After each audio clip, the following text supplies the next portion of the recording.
Bom dia a todos. Bom dia. Uma alegria estar aqui novamente. Muito bom esse clima agradável que está hoje, né?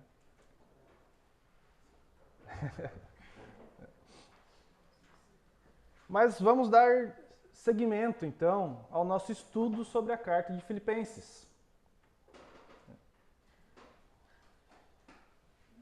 E, embora a igreja de Filipos fosse exemplar em muitos aspectos, e Paulo houvesse tido ocasião de louvar os santos com fervor, havia entre eles pequenos conflitos, como o desentendimento entre duas mulheres. Nós vamos ver ainda pela frente, Sintique e Evódia, falamos um pouco dela, bem por cima, né? Mas havia conflitos, desentendimento entre os irmãos da igreja de Filipos. Existem conflitos e desentendimentos na igreja hoje, né, em todos os lugares. Né? É bom guardar isso em mente porque no capítulo 2, nós estamos estudando, o apóstolo trata justamente da causa e da cura de desentendimento entre o povo de Deus. Ele começa, aqui é só uma revisão do que nós vimos até agora, tá? Mas ele começa nos versículos 1 a 4, demonstrando 4 aspectos do padrão de vida cristão. Ele fala de exortação em Cristo, consolação e amor, comunhão no Espírito e misericórdia. 4 aspectos que têm que estar enraizados na vida do cristão. E ele fala que eles poderiam aumentar a alegria de Paulo, que já tinha uma alegria muito grande pelaquela igreja. Mas ele fala assim, vocês ainda podem aumentar mais ainda. Com 4 ações que vocês podem fazer, feitas como corpo de Cristo. Né? Então, 4 aspectos individuais e aqui 4 aspectos agora como corpo. Né? E ele fala ali de pensar a mesma coisa, ter o mesmo amor, ser unidos de alma e ter o mesmo sentimento. Ele fala isso lá no versículo 2. Né? E aqui traz um conceito da unidade cristã. E unidade cristã é diferente de uniformidade. Pensem a mesma coisa, é isso que ele está falando ali no versículo 2. Pensar a mesma coisa não quer dizer aqui que, Daniel, eu gosto de azul. Mas eu gosto de verde. Todo mundo tem que pensar igual, tem que gostar. Não, não é isso que ele está falando aqui. Mas pensar a mesma coisa em Cristo. Isso é unidade cristã e não uniformidade. A Bíblia não quer trazer uniformidade. Todo mundo tem que gostar da mesma coisa. Todo mundo tem que fazer igual. Não, não é isso. A igreja, ela é viva pela multivariedade, né, que temos aqui. Mas uma coisa tem que ser igual, o pensamento em Cristo. E ele aponta, então, os problemas da igreja de Filipos e ensina como resolver. Né? Tem um antigo chefe meu falava, se você vai me trazer problemas, me traga a solução junto. Não me traz... Mas Paulo já faz os dois, ele traz o problema e traz a solução. Né? Ele fala isso lá no versículo 3 e 4. Né? Que é unidade, ser humilde, deixar de pensar em você e pense nos outros. Nós falamos isso outra vez. O foco da carta é pense nos outros. Essa é a palavrinha mágica da mutualidade.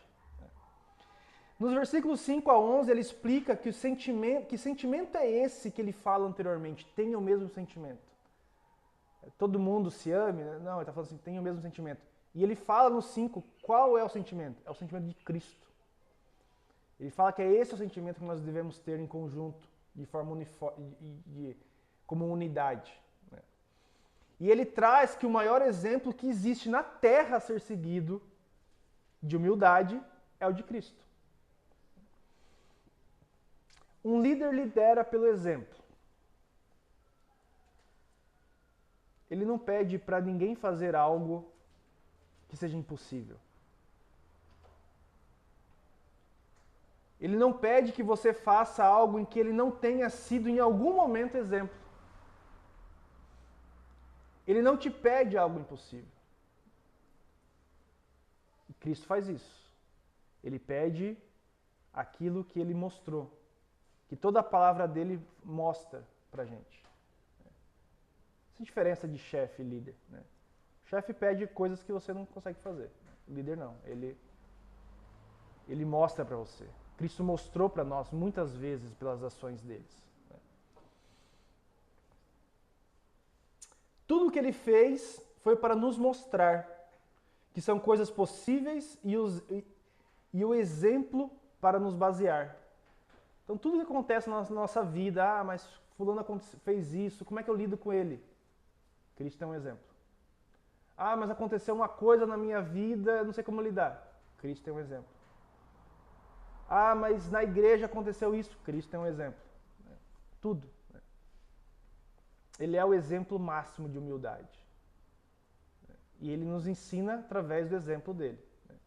Lembra que ele, no meio da Páscoa, ele tira a túnica de cima, pega um pano e vai lavar os pés dos discípulos. E ele pede para que eles façam isso aos outros. Então Paulo ensina que Jesus abriu mão de sua igualdade posicional com Deus, saiu dos céus, deixou ali tudo aquilo que é propício lá em cima para viver como um ser humano, mas ainda com todos os seus poderes aqui. Onisciência, onipresença e onipotência. Mas ele abriu mão da sua igualdade posicional com Deus, assumiu a forma de servo e se humilhou. Paulo nos dá então o padrão máximo de humildade e servidão a ser seguido. Paulo então não fala para você fazer algo sem mostrar que existe um exemplo. Ele pode não ter seguido todo o exemplo, mas ele dá o exemplo aqui, e é Cristo, que veio e fez. E agora então nós entramos no nosso tema de hoje, que é o exercício da humildade resulta em uma vida de alegria. O exercício da humildade resulta em uma vida de alegria. Abram suas Bíblias em Filipenses 2. Nós vamos ler do versículo 12 ao 18.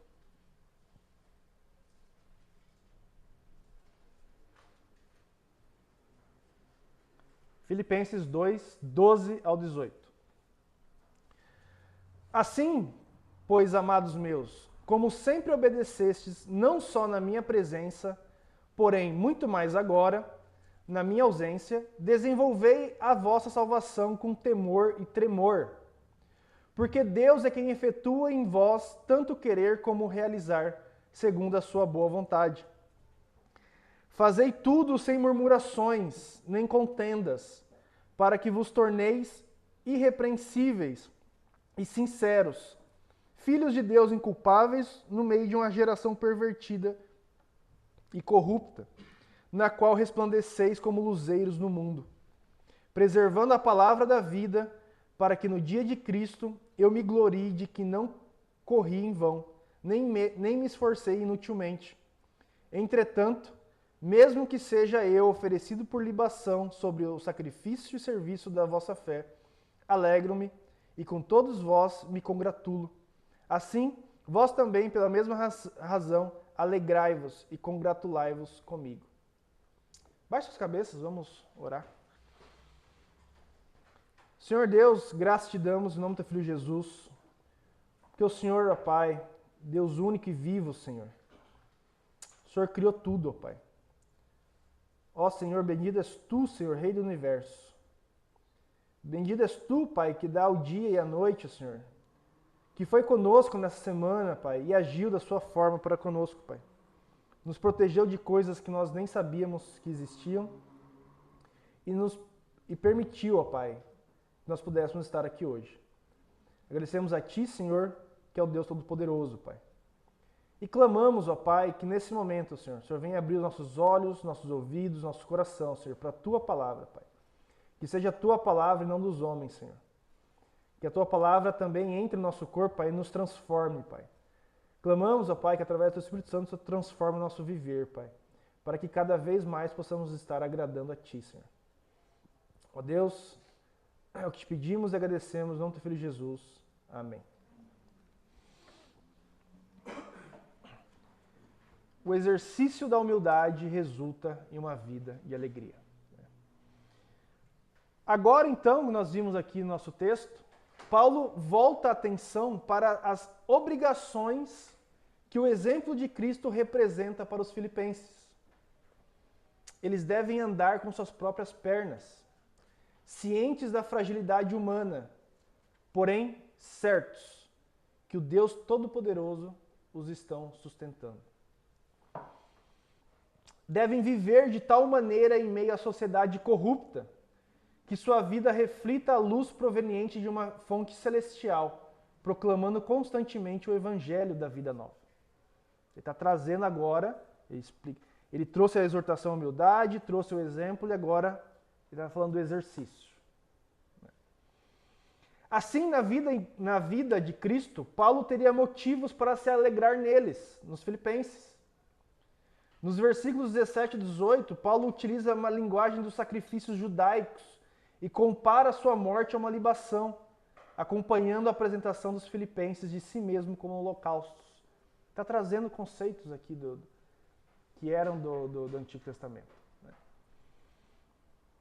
E nas palavras de um escritor americano chamado Mark Twain, poucas coisas são mais difíceis de suportar do que o incômodo de um bom exemplo. Quem já viu uma pessoa que você começa a se incomodar porque o cara é muito bom? Esse cara não consigo, sabe? Mas o cara é um exemplo bom, sabe? Aquilo te incomoda no início, às vezes. Depois você vê, não, esse cara tá correto nisso. Então, poucas coisas são mais difíceis de suportar do que o incômodo de um bom exemplo. E aquilo depois se converte. Né? Você olha para aquilo e aquilo, você vê que são pessoas que são exemplos de vida. Né? E talvez o que mais nos perturbe em um bom exemplo seja a sua ineficácia em nossa vida. Como assim? Às vezes um bom exemplo que você segue traz uma ineficácia na sua própria vida. A admiração por um grande indivíduo pode servir de inspiração, mas ela não traz capacitação. Nossa, mas a pessoa sabe se portar bem nessa situação. Aí quando você vai para aquela mesma situação que você acha que você vai ser um exemplo, você desanda. Mas eu não consigo ser igual aquele cara ter essa mesma atitude que essa pessoa tem nessa situação. Porque a admiração ela traz inspiração, mas ela não traz capacitação. A menos que seja uma pessoa que consiga imputar em você, inserir em você as aptidões dele, né, o que não é possível, né, não seremos capazes de elevar ao mesmo nível que ela as suas realizações. Então, se ela não conseguir imputar em você a aptidão dela, a gente não vai conseguir realizar no mesmo nível as realizações que ela faz. Precisamos de algo além do exemplo exterior. Nós precisamos do poder interior, que vem de Cristo. E Paulo acaba de apresentar Jesus Cristo como grande exemplo de exercício da submissão. Então, se às vezes a gente vê pessoas como exemplo, Paulo fala, gente, use Cristo como exemplo. Lemos suas palavras e concordamos com elas. Nós vimos aqui dos 5 ao 11 no culto, na aula anterior. Mas como as colocar em prática? Como colocamos o exemplo de Cristo em prática nas nossas vidas? De que maneira um ser humano mortal pode esperar alcançar o mesmo nível de realizações que Jesus Cristo? Até a ideia de tentar imitá-lo parece arrogância. Por um lado, tenta-se desenvolver humildade e por outro, alimenta-se o orgulho ao ousar imitar o Senhor Jesus Cristo. Mas, na verdade, não se trata de um dilema tão complicado. Paulo não pede que busquemos atingir algo impossível, mesmo considerando que, quanto mais elevado for o nosso objetivo, mais sublimes devem ser nossas realizações. Antes, o apóstolo apresenta o padrão divino para a submissão e o poder para realizar o que Deus ordenou. Como então colocar em prática o exercício da humildade? Como realizar a prática da vida cristã, que tanto se fala aqui?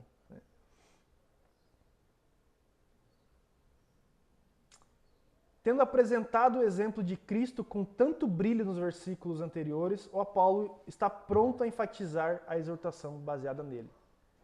Então, ele traz o problema e ele traz a solução. Como? Como realizar a prática da vida cristã? E nós vamos ver aqui 3 formas que nós devemos trazer para nossas vidas. Então, a prática da vida cristã. Como realizar? O primeiro ponto que nós vemos aqui, nós vemos no versículo 12, no 14 e 16, é que devemos cumprir um propósito. Deus nos criou para um propósito, nos deu um propósito. Então devemos cumprir o propósito dele. Se nós estamos olhando para o propósito, já é um passo da vida cristã. Vamos ler lá? Versículo 12. Assim, pois, amados meus, como sempre obedecestes, não só na minha presença, porém muito mais agora na minha ausência, desenvolvei a vossa salvação com temor e tremor. 14. Fazei tudo sem murmurações nem contendas, para que vos tornei irrepreensíveis e sinceros, filhos de Deus inculpáveis no meio de uma geração pervertida e corrupta, na qual resplandeceis como luzeiros no mundo. Chegamos aqui numa passagem das Escrituras acerca da qual tem havido muita confusão no meio cristão. Paulo não está ensinando que é possível ganhar salvação pelas obras. Em todas as suas cartas, inclusive, ele salienta que a salvação vem pela fé e não das obras. E ele fala aqui, desenvolvei a vossa salvação. Não é o mesmo que conquistai a vossa salvação. Até porque, em primeiro lugar, Paulo ele está escrevendo a leitores já salvos, que já são santos. Nós vimos lá em Filipenses 1:1. Né? Paulo e Timóteo, servos de Cristo Jesus, a todos os santos em Cristo Jesus. Então ele já está falando com quem é salvo. Então desenvolver aqui não está falando assim, conquiste de novo a sua salvação. Não é isso. Né? Ele já está falando com quem é salvo. Que já aceitaram a Cristo e foram separados para Ele. A salvação aqui mencionada não se refere à salvação da alma, e sim à capacidade de se livrar dos laços que podem impedir o cristão de cumprir a vontade de Deus. A palavra salvação, no grego sotéria, por isso que quem nasce em Salvador é soteropolitano. Não é salvo. Mas essa palavra do grego, ela tem muitos sentidos no Novo Testamento. Pois quando a gente vê lá no 1,19, volta aí mais um pouquinho, 1,19. Porque estou certo de que isto mesmo, pela vossa súplica e pela provisão do Espírito de Jesus Cristo, me redundará em libertação. Libertação aqui é a mesma palavra do grego para salvação. Então ele está falando aqui de libertação da prisão, não de uma salvação novamente. No 1,28 nós vemos também a mesma palavra. E que em nada estáis intimidados pelos adversários, pois o que é para eles prova evidente de perdição é para vós outros de salvação, e isto da parte de Deus. Essa salvação aqui está se referindo à salvação do nosso corpo da presença do pecado. Então a gente tem que ter o significado da palavra salvação. Em cada caso deve ser determinado, pelo menos em parte, pelo contexto imediato. Então, quando ele fala aqui no 12, desenvolvei a vossa salvação, então não é o sentido de se converta novamente. O verbo desenvolver tem o sentido de trabalhar até a consumação, algo contínuo. Devemos trabalhar continuamente a nossa salvação. Como quem trabalha em um problema de matemática até chegar ao resultado final. Você fica horas ali fazendo, né? Quem já se matou em provas na escola lembra, né? Horas fazendo o mesmo cálculo até chegar no final. E no tempo de Paulo, esse termo também se referia a trabalhar em uma mina, extraindo dela o máximo possível de minério valioso, ou trabalhar em um campo, obtendo a melhor colheita possível.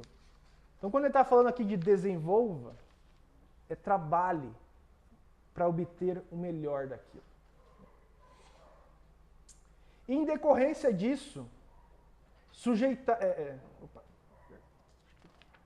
andei com uma folha a mais.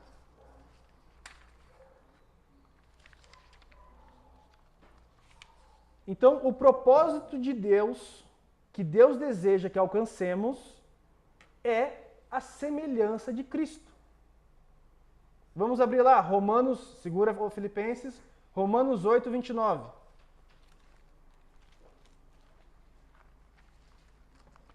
Qual é o propósito?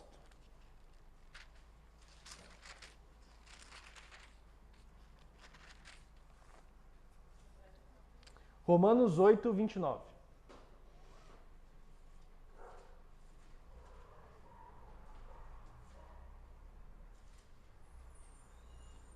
Vamos lá?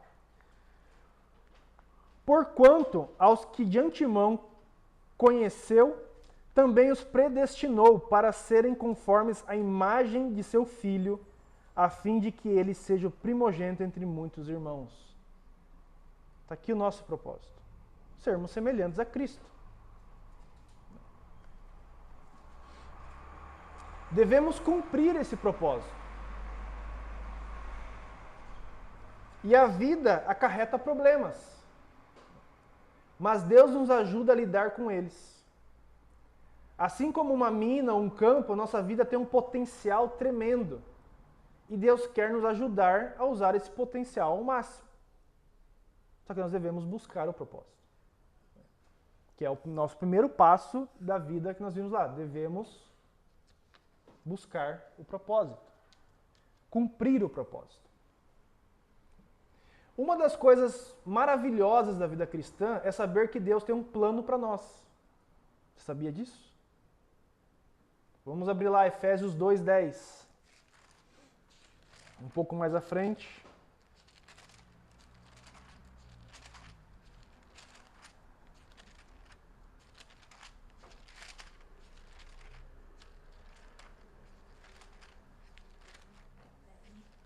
Efésios 2, versículo 10.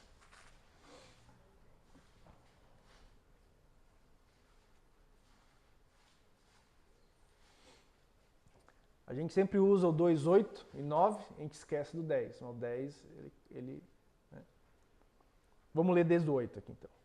Porque pela graça sois salvos, mediante a fé, e isso não vem de vós, é dom de Deus. Não de obras, para que nem se glorie. Pois somos feitura dele, criados em Cristo Jesus para boas obras, as quais Deus de antemão preparou para que andássemos nela. Então, o cristão, ele é criado para as boas obras. Porque ele já preparou isso lá atrás. Nos predestinou, preparou de antemão.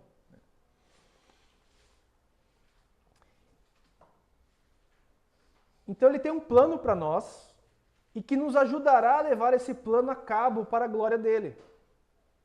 Nosso Deus é um Deus de variedade infinita. de formas de agir. Se não existe duas flores ou blocos de neves iguais, por que dos cristãos deveriam ser idênticos? Essa é a diferença que nós falamos antes de uniformidade e unidade. O cristão não vai ser um igual ao outro. Cada um tem o seu temperamento, tem a sua forma de pensar, tem o seu gosto, mas dentro da palavra de Deus devemos ter um pensamento como uma unidade. Então todos devemos ser semelhantes a Cristo, mas também devemos ser nós mesmos. E não ser algo de mentira. Tem que ser verdade, termos que buscar ser semelhantes a Cristo de verdade. E essa oração aqui, desenvolver a vossa salvação, provavelmente é uma referência aos problemas específicos da igreja de Filipos. Lembra qual que era? Desentendimento entre os irmãos. Mas também se aplica a cada cristão como indivíduo. Desentendimento vai existir sempre. Em Filipos, em Jundiaí, Jarinu, Atibaia. Não devemos ser imitações baratas de outras pessoas, especialmente dos grandes homens e mulheres da fé. Devemos seguir somente o que vemos de Cristo na vida dessas pessoas. Paulo fala, sede meus imitadores como também eu sou de Cristo. 1 Coríntios 11:1. Imitadores de Cristo. Todo santo exemplar tem pés de barro. E por fim pode acabar nos desapontando. Mas Cristo jamais vai nos desapontar. Todos os exemplos de fé que nós vemos na Bíblia, ou às vezes pessoas grandiosas em Cristo, elas em algum momento ela vai nos desapontar. Mas Cristo jamais nos desaponta. E é dele que devemos ser imitadores. E em Filipenses 2:14 e 15, que nós vimos, fazei tudo sem murmuração nem contendas, para que vos tornei irrepreensíveis e sinceros, filhos de Deus inculpáveis, no meio de uma geração perversa e corrupta, na qual resplandeceis como luzeiros do mundo.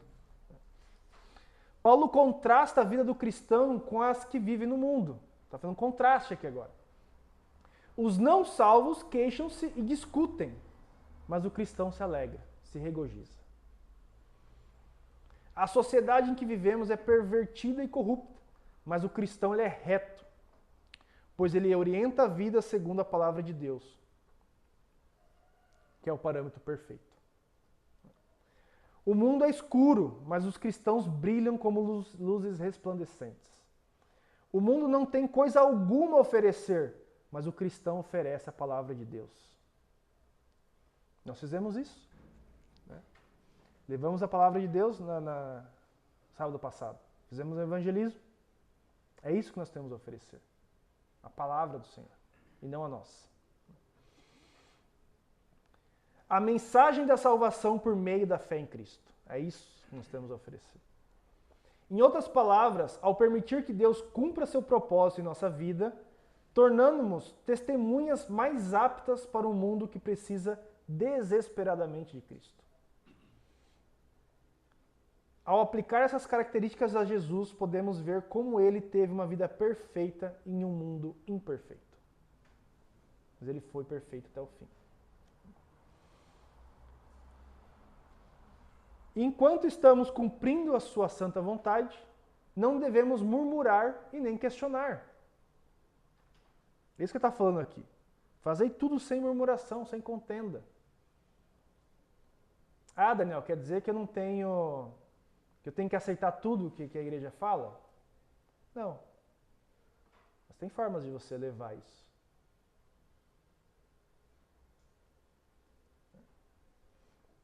Tem formas que você leva isso sem criar atrito com as pessoas. Agora, se você não leva e você murmura para outras pessoas, aí vira fofoca. Aí vira murmuração. Então, não é isso que ele está falando. Ele está falando assim, não faça isso. Quer dizer que a gente tem que aceitar? Não, mas se você não gostou, fala com a pessoa. Fala direto com ela. Trate o problema na raiz.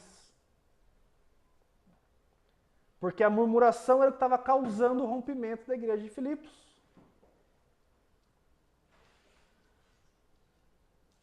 E a murmuração e contendas conduzem a ofensas piores. Quando a gente alimenta isso só vai potencializando o problema. Evitando murmurações e contendas, podemos ser irrepreensíveis e sinceros. Nós já falamos a palavra sincero, sem cera, né?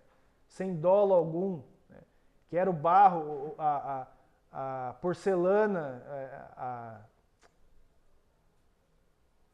esqueci o nome que se dá, mas aquele objeto que quando era levado de uma cidade a outra que se quebrava, eles colavam, grudavam aquilo com cera, mas quando ia para o sol, aquilo ficava evidente. Nós não devemos ser assim colados, devemos ser sem cera. Devemos ser irrepreensíveis, e ser irrepreensível significa não ter nenhuma culpa. O cristão irrepreensível pode às vezes pecar, mas ele logo confessa o seu erro. Ele pede perdão e, se possível, põe as coisas em ordem. E não alimentando isso e continuando no status de irrepreensível. Ser sincero significa sem fraude ou sem falsidade. Os filhos de Deus devem ser inculpáveis no meio de uma geração pervertida e corrupta. É isso que ele está falando aqui.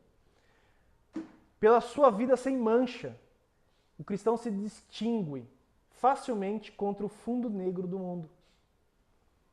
Isso leva Paulo a pensar nos crentes como luzeiros, que ele fala aqui, né? Luzeiros no mundo. Como luzeiros na escuridão da noite.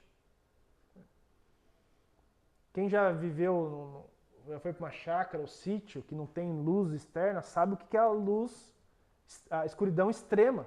Né? E uma luz já gera uma ajuda absurda. Mas ele contrasta, ele coloca o crente como um luzeiro no meio dessa escuridão. Quanto mais escura a noite, mais se percebe o brilho da luz. Os cristãos são luzeiros, ou seja, portadores de luz. Mas nós não podemos criar a luz. Mas nós podemos refletir a luz que vem da glória do Senhor, de modo que Jesus seja visto neles. Essa é a luz que nós refletimos, a luz de Cristo. E é importante observar que esse propósito, ele é alcançado, nós estamos falando, no meio de uma geração pervertida e corrupta. Então o cristão tem que alcançar isso no meio hostil. Paulo não admoesta os cristãos a se isolarem do mundo, nem a viverem em quarentena espiritual. Ah, o mundo está muito ruim, eu vou me isolar. Eu vou para um sítio distante, uma chácara, no meio do... e não quero contato com mais ninguém. Cristo não nos chama para isso. A gente vê muitos mosteiros, né, distantes para a pessoa se isolar, mas Cristo não está nos chamando para isso. Paulo está falando que nós somos luz no meio das trevas. E nem em quarentena espiritual. Ah, eu estou aqui na minha cidade, na minha casa, não vou falar com ninguém aqui, porque eu não gosto. Aí você não fala, você não exerce o seu propósito. Né? Então, o cristão não deve se isolar nem viver em quarentena espiritual.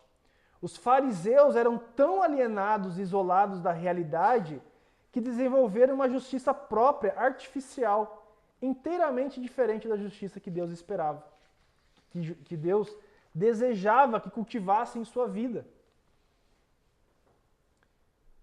Quando a gente se isola, fica só aqui no mundo da igreja, a gente não vê o que nós vimos no sábado passado.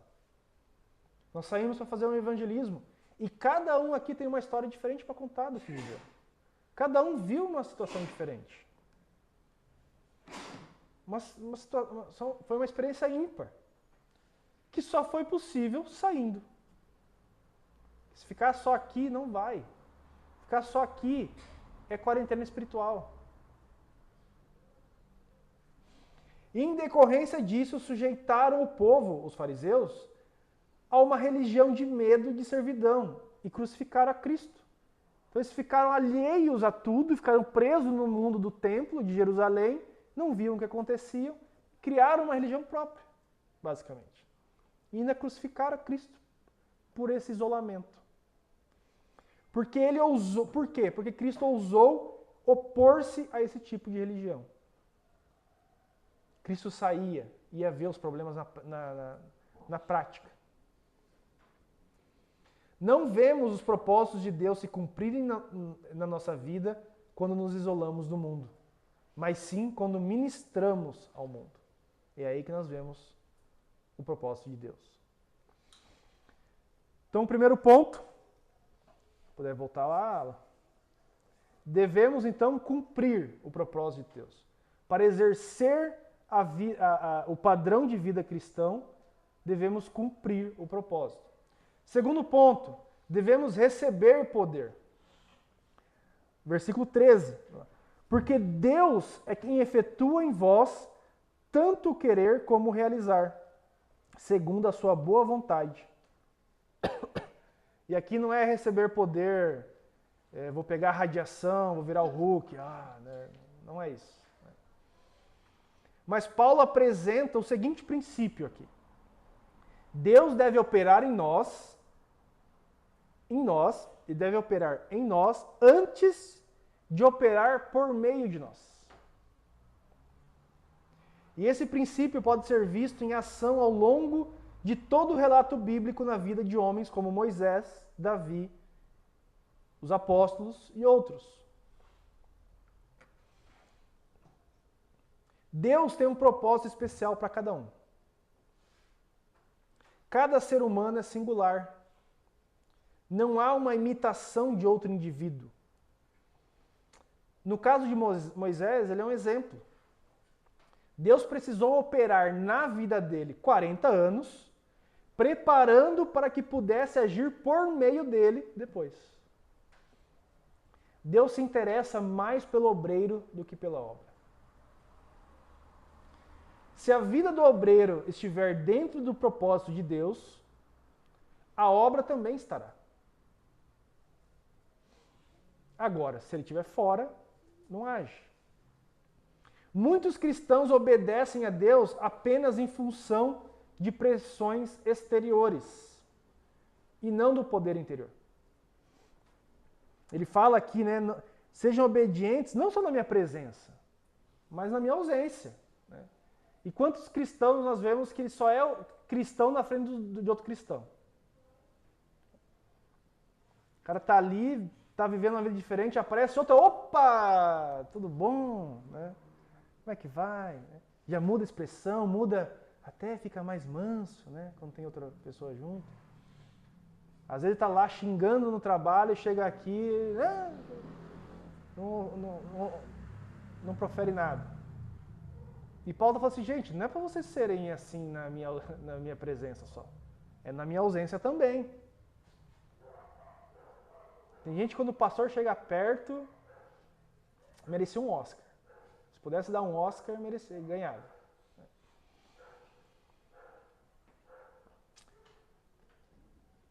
Mas Paulo advertiu os filipenses que o importante não era a presença de Paulo no meio deles, mas sim o desejo deles em obedecer e agradar a Deus. É isso que Paulo está falando. Gente, vocês não precisam de mim aí dentro. É na minha ausência que vocês têm que ser cristãos. E você não é por mim. Vocês têm que obedecer e agradar a Deus. Nós vimos isso anteriormente lá no 1:27. Filipenses 1:27. Vivei acima de tudo, por modo digno do evangelho de Cristo, para que, ou indo ver-vos, ou estando ausente, ouça no tocante a vós outros que estáis firmes em um só espírito, como uma só alma, lutando juntos pela fé evangélica. Vocês têm que estar na minha ausência, na minha presença. O que nós temos que escutar de vocês é que vocês estão firmes. Não seriam capazes de desenvolver a vida cristã em função de Paulo, pois talvez ele não ficasse mais muito tempo com eles. É triste ver que em alguns ministérios da igreja enfraquecem ou desintegram quando ocorre alguma mudança na liderança. Muda o líder, a pessoa esfria, tem ministérios que acabam. Peraí, você está preso no quê? Você está preso na pessoa ou você está preso em Deus? Tem gente que se o pastor mudar, o cara vai junto. Você está preso na pessoa ou você está preso em Deus? Ah, mas fulano era muito bom, ele não está aqui agora. Você está preso na pessoa? Você vem para ser servido ou você vem para servir? Porque quem vem para servir, se a pessoa muda, ela vai lá e ajuda a substituir essa pessoa. A pegar essa tarefa. Quem vem para ser servido só senta e murmura. E aqui o Paulo está falando para a gente não fazer isso. Nós vivemos para servir. E não ficar preso à pessoa que está aqui na frente. Nossa tendência é agradar aos homens e obedecer a Deus somente quando outros nos observam. Mas quando nós entregamos ao poder de Deus dentro de nós, obediência deixa de ser uma luta e se torna um prazer. O poder que opera em nós é o poder do Espírito Santo, que Jesus tanto falou isso. Vamos abrir lá João 14. Segura Filipenses. João 14, versículo 16. 16, 17.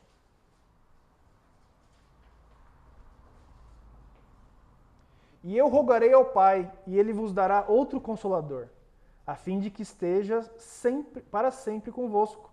O Espírito da verdade, que o mundo não pode receber, porque não vê, nem o conhece, mas vós os conheceis, porque ele habita convosco e estará em vós.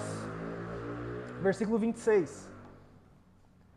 Mas o Consolador, o Espírito Santo, a quem o Pai enviará em meu nome, esse vos ensinará todas as coisas e vos fará lembrar de tudo o que vos tenho dito. O termo energia vem da palavra grega traduzida por efetua. Nós vemos aqui no versículo 13 lá de Filipenses.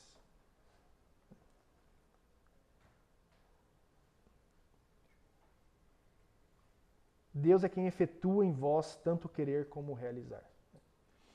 Esse efetua, termo para energia. Né? É a energia de Deus que opera em nós e por meio de nós. O mesmo Espírito Santo que deu poder a Cristo, enquanto ele ministrou aqui na terra, também pode nos dar poder. Mas devemos reconhecer que a energia da carne e do diabo também estão operando em nós. Vamos abrir lá, Romanos 7, segura Filipenses, Romanos 7, 5.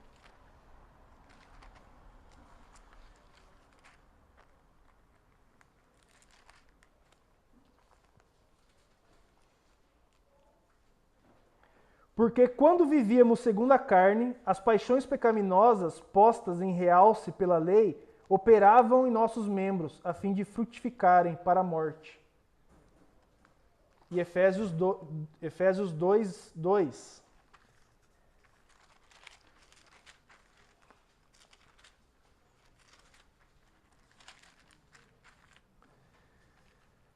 Nos quais andastes outrora segundo o curso deste mundo, segundo o príncipe da potestade do ar, do espírito que agora atua nos filhos da desobediência. Essas energias também estão operando. Né? Mas qual que nós iremos nos alimentar? Por causa da morte, ressurreição e ascensão de Cristo, temos ao nosso dispor a energia de Deus. Ele mandou o Espírito Santo. O poder está ao nosso alcance. Mas de que maneira devemos usá-lo? Quais são os instrumentos que, pelo Espírito dele, Deus usa para operar em nossas vidas? Nós temos 3 instrumentos. E não é o que o mundo ensina. Né? Não é ficar fazendo força, ficar buscando riqueza. Não é esse. Não é esse poder que Deus está falando. Mas, Paulo nos ensina também 3 instrumentos para buscarmos esse poder. O primeiro deles é a palavra de Deus. Vamos abrir lá, 1 Tessalonicenses 2,13.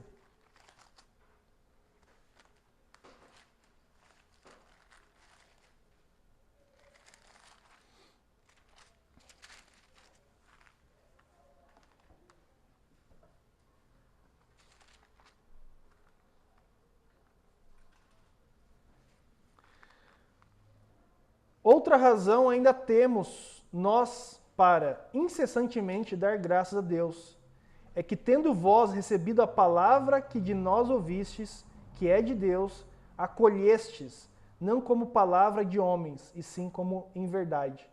E em verdade é a palavra de Deus, a qual com efeito está operando eficazmente em vós, os que credes.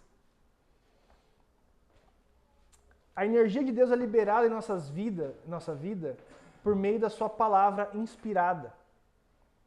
A mesma palavra que fez o universo existir pode liberar poder divino em nossa vida. No entanto, temos a responsabilidade de apreciar a palavra e não tratá-la da mesma forma que tratamos as palavras dos homens.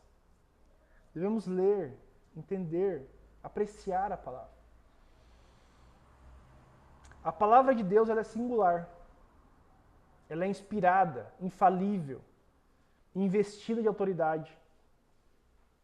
Se não dermos o devido valor, a palavra de Deus não poderá liberar a energia dele em nossa vida.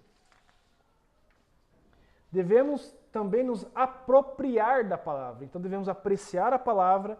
A gente aprecia quando a gente lê com gosto. E não, lá vem mais uma genealogia gigante, né? Mas não, devemos apreciar, ler com vontade. Né? Devemos nos apropriar dela. Que é o que o apóstolo Paulo fala aqui de acolhê-la. Né? Isso significa mais do que ouvi-la ou mesmo lê-la e estudá-la. Acolher a palavra de Deus significa recebê-la de bom grado e assimilá-la como parte de nosso ser interior. A verdade de Deus é o alimento do ser espiritual. Por fim, devemos aplicar a palavra. Então devemos apreciar, devemos acolher e devemos aplicar a palavra de Deus. Ela só opera nos que creem. Quando cremos na palavra de Deus e agimos de acordo com essa fé, o poder de Deus é liberado em nossa vida. A promessa do anjo a Maria, que nós vimos lá em Lucas 1,37, não precisa abrir, mas é porque para Deus não haverá impossíveis. Pode ser traduzida também por nenhuma palavra de Deus é destituída de poder. A palavra de Deus tem o poder de realização e a fé libera esse poder. Segundo instrumento, oração. Assim que deseja que o poder de Deus opere em sua vida, deve dedicar um tempo diário à palavra de Deus. Então eu preciso ler. Você está lendo? Tem lido a palavra de Deus? Tem dedicado um tempo para a palavra de Deus? Ela é o alimento do ser espiritual. Você está se alimentando ou você está ficando apático, anêmico espiritualmente? Então, o primeiro passo da palavra de Deus, e assim que a gente começa a dedicar um tempo diário à palavra, também devemos orar.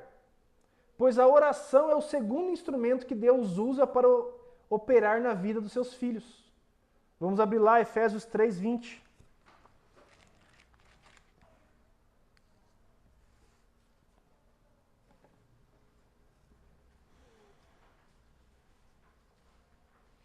Ora, Aquele que é poderoso para fazer infinitamente mais do que tudo quanto pedimos ou pensamos, conforme o seu poder que opera em nós.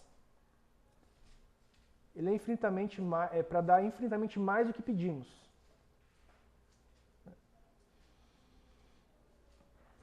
O Espírito Santo está intimamente relacionado à prática da oração na nossa vida. Volta lá em Romanos 8, 26 e 27.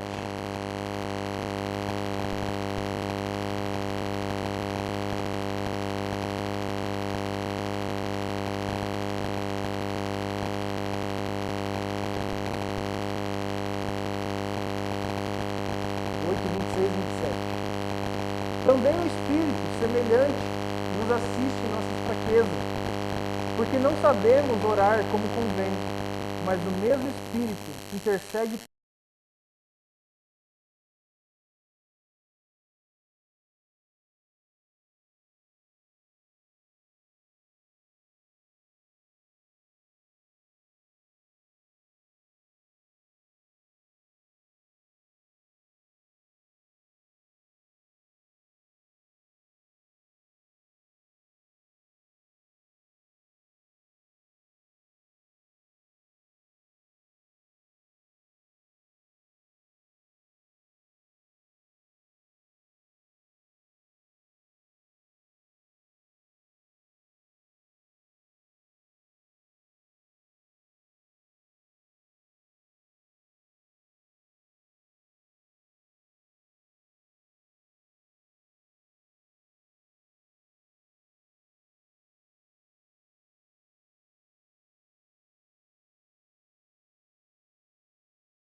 palavra de Deus fala o contrário. Né? Sofrer. Daniel, mas eu não quero esse tipo de coisa. A gente não quer. Mas a palavra de Deus fala o quão bem-aventurado é essa pessoa que sofre por Cristo. O fogo ardente das tribulações purifica o cristão e lhe dá poder para servir ao Senhor. O próprio Paulo experimentou o poder de Deus na cadeia de Filipos. Nós falamos lá atrás na introdução à carta de Filipos. Onde ele foi açoitado e colocado no tronco. A prova disto é que, mesmo em meio ao sofrimento, o apóstolo conseguiu cantar e louvar a Deus. O fogo ardente de sua tribulação também permitiu que perdoasse o carcereiro. Não foi o terremoto que convenceu esse homem de seu pecado. Pelo contrário, o terremoto quase levou ele ao suicídio. Foi a palavra de encorajamento de Paulo que tocou seu coração. Não te faças nenhum mal, que todos aqui estamos. Nós vimos isso lá em Atos 16. Esse amor bondoso quebrantou o coração do homem. Ele se prostrou diante de Paulo e perguntou como poderia ser salvo. Então, através do sofrimento de Paulo, ancorado na fé de Cristo, Cristo age no meio dele. E foi para a conversão de uma outra pessoa. Então o sofrimento, ele está ligado, ele é uma ferramenta, ele é um instrumento para o cristão. A palavra de Deus, a oração e o sofrimento são os 3 instrumentos de Deus que Deus usa em nossas vidas. Da mesma forma que a eletricidade precisa de um condutor, o Espírito Santo opera pelos meios que Deus proveu. Ao ler a palavra e orar, o cristão torna-se mais semelhante a Cristo. E quanto mais semelhante a Cristo ele se torna, mais o mundo se opõe a ele. Quanto mais a gente ora, quanto mais a gente lê a palavra, mais o mundo vai pressionar a gente. E essa comunhão dos seus sofrimentos, que nós vimos lá em Filipenses, a cada dia conduz o cristão de volta à palavra e oração. Então, quanto mais o mundo oprime, mais a gente volta à palavra, mais a gente volta à oração. Então, são instrumentos que eles, é como um círculo, estão se um chamando o outro. Se você sofre, você volta para a palavra, você volta para a oração e por aí vai.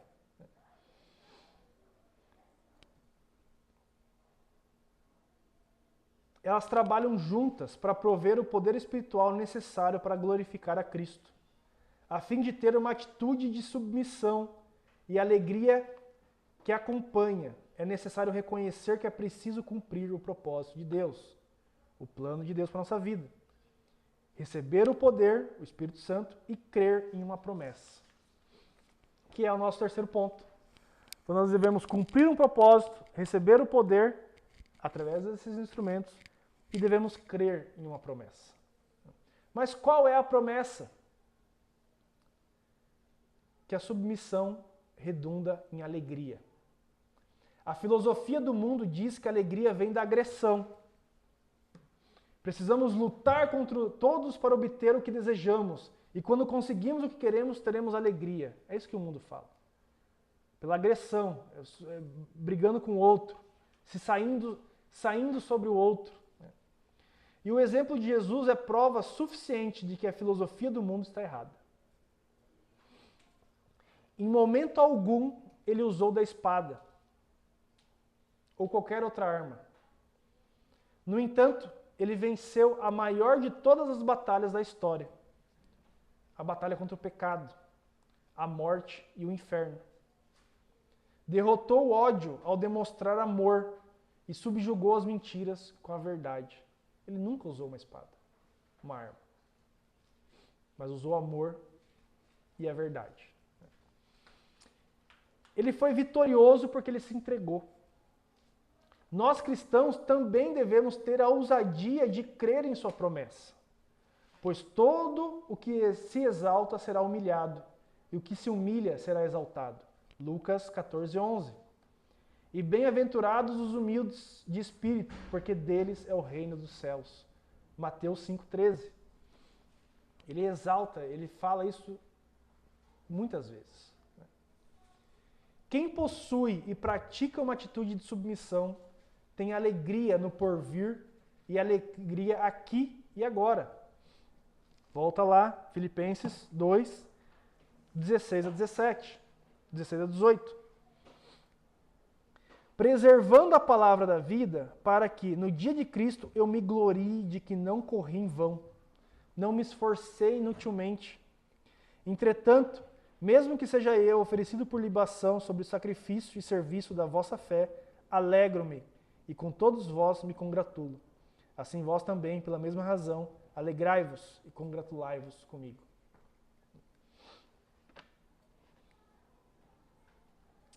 No dia de Cristo, Ele recompensará os que lhes forem fiéis. O gozo do teu Senhor será uma parte da recompensa. Nós vimos lá na parábola dos talentos, Mateus 25, 21. Aquele que Deus deu os talentos e ele cuidou e devolveu em dobro, Deus chama ele, entra no gozo do teu Senhor. Entra na alegria do teu Senhor. É uma recompensa. O cristão fiel descobrirá que o seu sofrimento na terra foi transformado em glória no céu. Verá que o seu trabalho não foi em vão. 1 Coríntios 15, 58.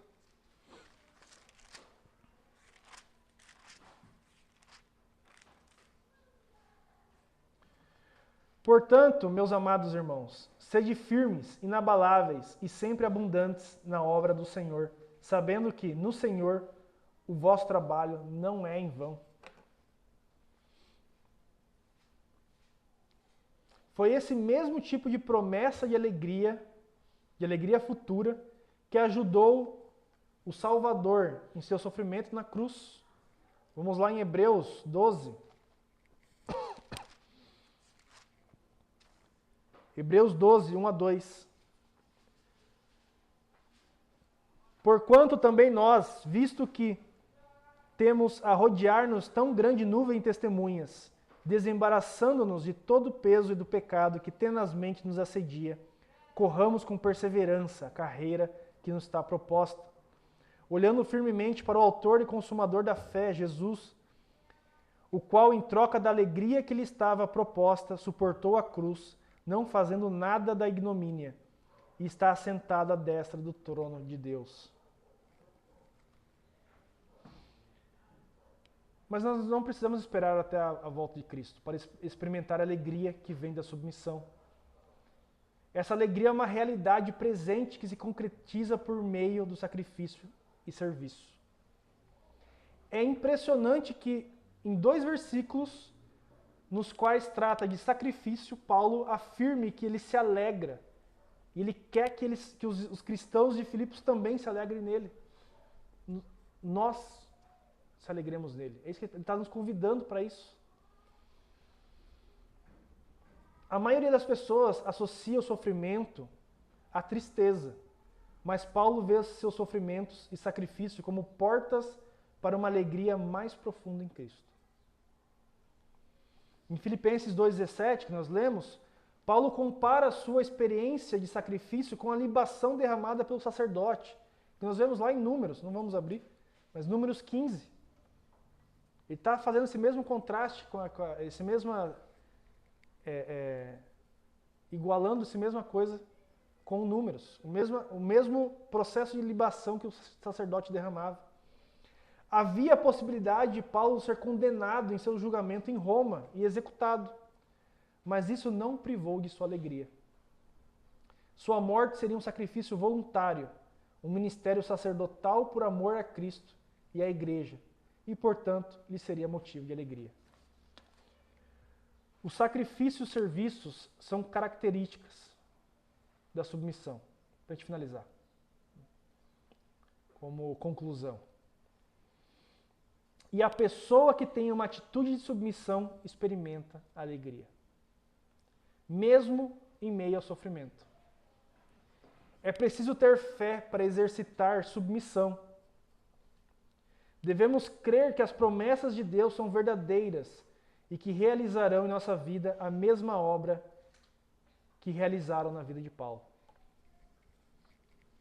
Deus opera em nós, pela palavra, pela oração, pelo sofrimento. E sua operação reflete na prática e serviço da vida diária. Deus cumpre seus propósitos em nós quando cremos em sua palavra e a aceitamos. Cristo nos dá o exemplo. O Espírito Santo nos dá a energia. E o resultado disso é a alegria. Que possamos estar com isso em mente. Buscando a palavra, oração, sofrimento, certos de que isso se converte em alegria. Amém? Amém. Vamos orar? Senhor Deus, amado Pai, graças te damos ao teu Filho Jesus, ó Pai. Ó Senhor, o Senhor deu a sua palavra hoje, Pai, e que não nos promete prosperidade, Senhor, mas uma vida de luta, Senhor. Clamamos, ó Pai, que através do teu Espírito Santo, o Senhor nos dê essa energia, Pai, esse poder para que possamos buscar isso sempre. Que busquemos, ó Pai, tua palavra, a oração e o sofrimento, Pai, pois elas juntas, ó Pai, trabalham para a maturidade espiritual do cristão. Nos ensina, ó Pai, a passar por cada um desses. Nos ensina, ó Pai, a buscar o seu propósito. Nos ensina, Pai, a ser conforme o Senhor deseja, Pai. É o que te buscamos, em nome do teu Filho Jesus. E o que te pedimos, ó Pai. Amém.